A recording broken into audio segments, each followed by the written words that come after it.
मोहतरम नाजरीन कराम, अस्सलामु अलैकुम। अपने मौजू की तरफ बढ़ने से पहले हमारे चैनल को सब्सक्राइब कर लें और घंटी के बटन को दबा दें ताकि हमारी हर नई वीडियो आप तक पहुंचती रहे। सही बुखारी जिल्द नंबर 1 हदीस नंबर 8।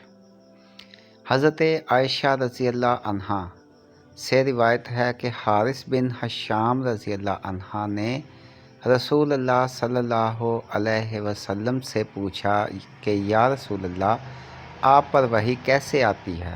तो रसूल अल्लाह सल्लल्लाहु अलैहि वसल्लम ने फरमाया, कभी तो मुझ पर वही इस तरह आती है जैसे घंटी की आवाज़, और वो मुझ पर बहुत सख्त होती है।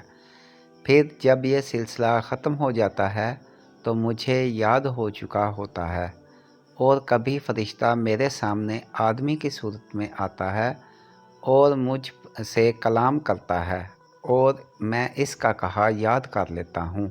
हज़रत आयशा रज़ी अल्लाह अन्हा फरमाती हैं कि मैंने नबी करीम सल्लल्लाहु अलैहि वसल्लम को शदीद सर्दी के दिन में देखा कि जब आप पर वही नाज़िल होती थी तो आपकी पेशानी मुबारक से पसीना बहने लगता था।